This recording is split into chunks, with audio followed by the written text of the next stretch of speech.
Songs with Wings Productions, with the support of Whimsical Productions and Collected Sounds, presents Episode 13 of the Skylark Bell. I'm your host, Melissa Oliveri. In our last episode, Magpie came across a photograph of Marius Corbeau, the man from her vision at Mirror Pond, and she learned of his tragic disappearance in a snowstorm. In today's episode, we continue our adventure with Chapter 13, where Magpie and Farfalla finally come face to face. It's time to settle in, grab a blanket and a warm drink. We're getting started. Magpie stays home for a few days, watching old movies with her mom and reading adventure books up in her room. It feels good to just be normal and not worry about all the strange things going on in Pocket. Magpie slept in this morning and is lounging on the couch in her pajamas when her mom peeks her head around the corner of the room. "Magpie, I'm heading into town to ship this canvas to a client. Why don't you come with me?" she asks. "Oh, sure. Where's this one headed?" asks Magpie. She's always curious about the different places her mother's artwork ends up. "It's going to a gallery overseas. I'm hoping if they like it, they'll request an entire collection. It's a really great opportunity," she answers, unable to hide the excitement in her voice. Magpie and her mom talk about art and travel while slowly strolling through town. Next to the post office, some children play in a small park. Magpie stops to drink in the joyful sounds of the swings squeaking loudly as they sway back and forth, the children giggling on the seesaw and laughing wildly as they whiz down the slide. She's finally feeling calm. Everything around her looks and feels normal, and it's been days since she's had a vision. A small bell above the post office door signals to the clerk that they have entered.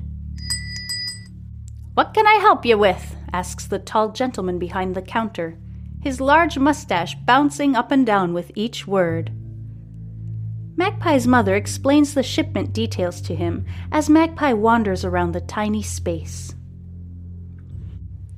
The floors are crooked and creak loudly, making her a little self-conscious with every step. On the back wall there are old photographs of Pocket, some with handwritten inscriptions detailing the location and year. She immediately spots a photo of Pocket General Store. It was taken the year the store opened and features the Bunting family proudly standing on the large wooden porch.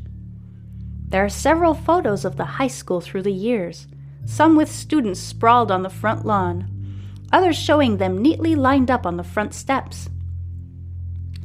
Magpie looks closely to see if she can spot Charlotte Carnifex or perhaps the mysterious Marius in one of the photos, but no such luck.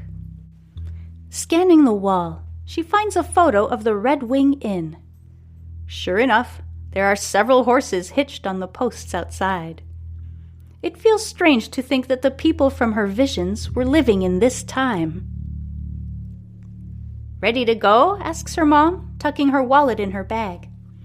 Magpie nods, and they head outside. The park is empty now, the children likely having been called in for lunch. Magpie and her mother keep walking down the main street, smiling at passers-by, but most of them don't even make eye contact. "That's Mrs. Tuffetto," says Mrs. Phaeton in a hushed voice, nodding toward a woman on the sidewalk ahead. Her tone tells Magpie her mother's got a plan. "Mrs. Tuffetto, I must tell you, those cupcakes you make are wonderful," says Mrs. Phaeton cheerfully as they get closer. The woman stops in her tracks, like a deer in the headlights, unsure what to do. Magpie immediately pipes up. Not only are they delicious, they're beautiful, like edible artwork. Mrs. Tuffetto glances around to see if anyone is listening and takes a step closer to them. "Thank you, that is very kind," she says, her voice barely above a whisper, like she doesn't want anyone to know she's speaking to them. Before they can continue the conversation, she scurries off in the opposite direction. "Progress," says Magpie's mother cheerfully. They giggle softly and continue on their way. As they near the diner, Mrs. Phaeton suggests they grab a late breakfast. They saunter up the flagstone walkway, and Magpie reaches for the door. But before she can grasp the handle, the door swings open, and an old woman steps out into the bright light of day, her untamed white hair surrounding her face like a snow flurry. It had to be Farfalla. Magpie has an instant flashback. Farfalla looks just like the old woman in her dream. She feels the shiver at the back of her neck extend all the way down her spine to her feet. Farfalla stops in the restaurant doorway and lays her piercing blue eyes on Magpie's face.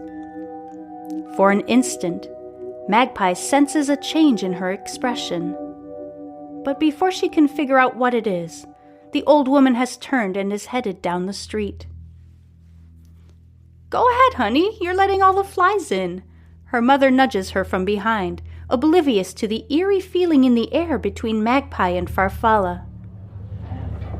Magpie shakes her head and walks over to an empty table near the window. She distractedly orders the first thing on the menu, smiling and nodding at the waitress, and politely listening to her mother's stories. But in her mind, she can't stop thinking about Farfalla. What had flashed across her face in that moment? Fear? Confusion? Recognition? "And I'd like to get the fireplace cleaned out so we can use it this winter," her mother continues. "Magpie, you barely ate your breakfast," she remarks, as Magpie places her napkin on her plate. "I guess I wasn't as hungry as I thought," she says, pushing her chair back to stand. I do like the idea of the fireplace, though," she adds, forcing a smile. As she and her mom are walking home, she struggles to keep up her end of the conversation. Her mind is spinning with images of Farfalla's face. They finally walk through the front door of their house, and Magpie is thrilled to hear a soft meow as she's unlacing her running shoes. "Scarlet," she says, as the small cat trots down the stairs toward her. She picks up the cat and carries it up the stairs, cradling it in her arms and nuzzling its soft fur. "I'm heading up to my room for a bit, Mom," she calls as she nears the landing. "Sounds good, honey. Thanks for walking into town with me," says Mrs. Phaeton. Magpie gently places Scarlet on the bed and fishes her notebook out from under the mattress. Between her recent visions, the dream she had a few nights ago, and today's run-in with Farfalla, she feels it's time to see if any of her notes can help fill in some of the pieces of the puzzle. Scarlet sits on the bed facing Magpie, a strange look of expectation in her eyes. Thank you so much for listening. Join me next week as we pursue our adventure and read Chapter 14 of Meadow Lane and the Skylark Bell, where we get a close-up view of Magpie's notebook in which she sketches the things she sees in her mysterious visions. Before I go, I'd like to thank Phaeton Starling Publishing for this fantastically eerie story, and Canal Elenion for composing equally fantastic and eerie music for this podcast.